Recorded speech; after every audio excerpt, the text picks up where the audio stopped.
there. We have got a big story today. In fact, it's so big that I'm not going to finish the lesson at this time. It's going to be broken up into two parts, and you'll see as you watch them.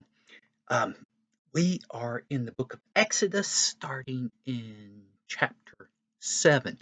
So, what we've got here is that Moses has been sent to Egypt by God, and his mission is to bring out the Israelites who have been under oppression. They're slaves in Egypt, and the Pharaoh who's there has been extra mean to them. They're no longer trying to kill the Israelites, but they are working them harder and forcing them to work without enough of the supplies that they need to do the work they're required to do. So it's a pretty tough time for the Israelites. It has been for a good while, and it's just gotten worse. So Moses has gotten there. Of course, Aaron is with him, and Aaron's got a staff. And you may recall from an earlier lesson that Moses has been given some signs by God, and that means the ability to do some miracles in order to convince the Israelites that, yes, he is from God and they are to listen to him. These signs are also available to use with Pharaoh.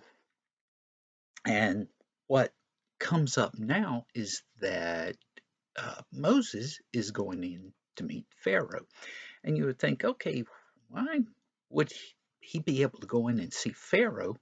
Uh, Even though he may be a representative of the Jewish people, the Israelites, why would Pharaoh see Moses? Well, this is where we go back to where Moses being born and growing up as Egyptian royalty. So the Pharaoh who had been out to kill Moses is dead and gone, but Moses still has whatever royal titles that he had at the time. So that would give him a little bit more of an ability to meet with Pharaoh than just any of the Israelite leaders. So the two of them go in, and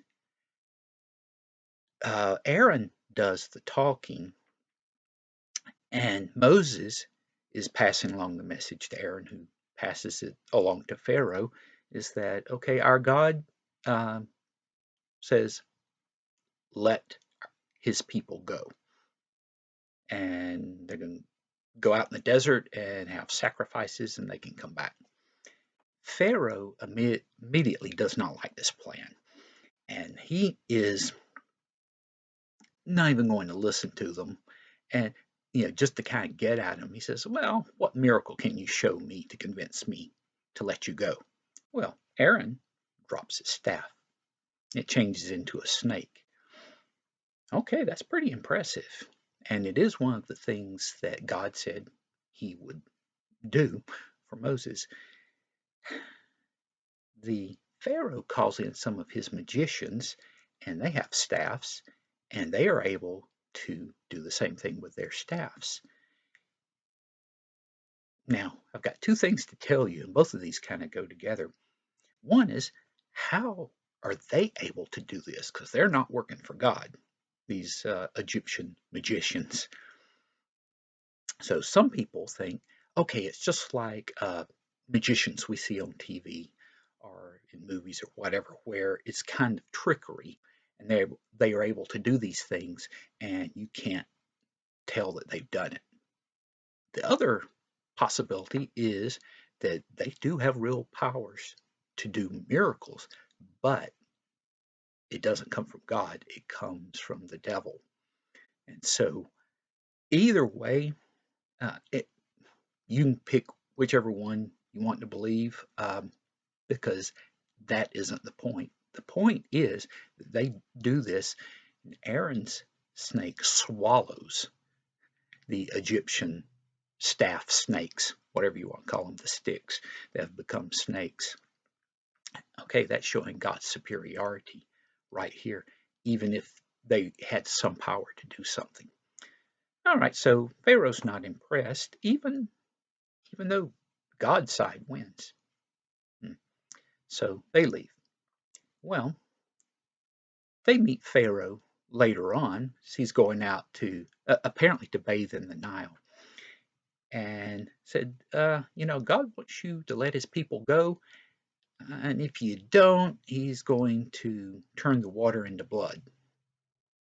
And Pharaoh doesn't listen to him. And in fact, in all of this, God had told Moses way ahead of time. He said, Pharaoh's never going to listen to you. He's not going to give in. And so now we start seeing the progression where God's doing something, Pharaoh sticks to whatever he believes, God does something else and gradually makes it worse and worse and worse. And Pharaoh gets kind of stuck in where he is. So God has the water turn to blood. And, of course, he's using Aaron at this time to wave his staff over the areas. And the water does turn to blood. And as I get into these things that start happening, there are people who try to come up with natural ways for this to have happened. And some people will say, no, it's just that God did this through his power. And again, they're kind of missing the point.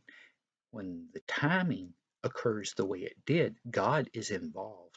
And God can use any way he wants to get this done. So in any event, the Nile turns red. All the water is turned to blood and it stinks. It kills the fish. Even the water that they have in jars turns to blood and no one can drink it. And it is awful. The people recognize, the Egyptians recognize this is terrible. It doesn't affect the Israelites where they live though. Okay, so now Pharaoh is like, okay, can my magicians do this? And they can do the same thing. Now, they can't reverse what God had done, but they can do something similar. So Pharaoh dismisses it. Then they say, Moses and Aaron are back, and they'll say, okay, there's going to be frogs all over the place. And sure enough, that's what happens. There are frogs everywhere, and the magicians of Egypt are able to duplicate this one, but again, they can't stop what God has done and reverse that. Um, One of the neat things in this is that for the Egyptians, frogs are sacred, and it was a capital offense, meaning you could be put to death if you killed a frog. Well, now there are frogs everywhere, and people can't move without stepping on a frog, so they're kind of stuck. And then Moses prays for this to go away, and it does. And now that means, though, that the frogs die, all except the ones that are in the Nile. All right, so we've gone through a couple of plagues. The Egyptian magicians were able to duplicate them. And we think, okay, is this going to keep happening? No, because next, and I am consulting my Bible on this because these go in a certain order, then there are gnats. And we think of gnats as these annoying little insects, and that seems to be what they're doing. They come out and they infest everything except where the Israelites live. And at this point, the Egyptian magicians go, we can't do this. This has got to be the finger of God. Now, the Egyptians did not believe in the one true God. They had a bunch of gods they believed in. But they know, okay, this is something different. Whatever God these Israelites are praying to, this is the real thing. Okay, still, Pharaoh isn't giving in. And next, flies. Flies everywhere in Egypt, except where the Israelites live. Then we have, there's a plague on the livestock, meaning they get sick and die. That's pretty bad. We're not even hearing from the Egyptian magicians now. This one with the flies and with the death of the livestock, not a word out of them because they've given up because they cannot do this. Next thing that comes along are boils. And this is a sores on the skins of people and animals. And now it's starting to hit the Egyptian people themselves. And it is awful for them. Still, no effect on the Israelites. And there's a note about the Egyptian magicians, flee from this because they're no longer even trying to do anything. They know they can't do anything to stop this. Still, Pharaoh isn't giving in. All right, next thing, there's a warning. It said, and Pharaoh knows this is coming because Moses has let him know. Okay, there are going to be storms coming in. Uh, there's going to be loud thunder. There's going to be lightning strikes like has never been before and will never be again. And there's going to be hail, meaning um, ice falling from the sky. Okay, that's an odd thing, and we may see it at times. Sometimes you get it in the winter, but in an odd way, a lot of times it'll show up during tornado season when there are very bad storms. You'll have ice falling from the sky, and the Egyptians have just now replaced, at some point in here, their livestock who were killed earlier by the plague.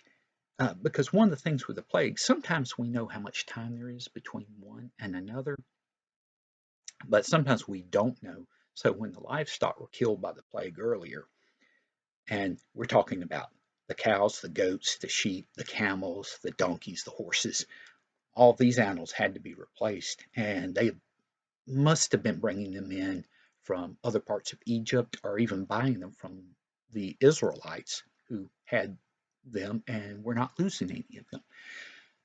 Okay, we've gotten this, and Moses says, okay, with the hailstorm that's coming in, you better get your animals inside because any left out in the fields are going to die. And some of the Egyptians bring them in, some leave them out, and their slaves out. Those die from all this. It also knocks down a lot of the crops. Now, not all of them, because not all of them were uh, to the point where it's going to harm the plants. But that's not going to take long because the next thing we have locusts. And locusts are like grasshoppers, but think of millions and millions of them flying in. They're going to eat everything that's green, and they do. They take care of the rest of the crops. And the Egyptians are mortified by this. We're talking about the common people because they realize bad things are happening and Pharaoh's not doing anything about it. But they can't do anything because Pharaoh's in charge of all of it. He's the one with the army. Okay. All during this time, they've been going to Pharaoh and saying, let our people go. And he won't do it. And then this plague, the ninth plague, is darkness. And in Egypt, for 3 days and nights, it's completely dark. And we're not talking about like nighttime, we're talking about totally dark. You can't even see the stars in the sky. People can't find their way around, and it's terrible. And Pharaoh finally says to Moses, after this is over, of course, if you see my face again, you will die. And Moses says, fine, because there's one more plague. Now, one thing you should know in all of this is that each of the major Egyptian gods have been supposedly in charge of all of these things that have happened, and God has knocked them down one after the other. Pharaoh has tried to compromise at times and said, okay, I won't let all your people go. We'll just let the men go. No, first he says, why don't you just have your praying to your God here? Can't do it. God says, go out here. He said, well, then just the men. Within just the men and the women. Leave your animals here.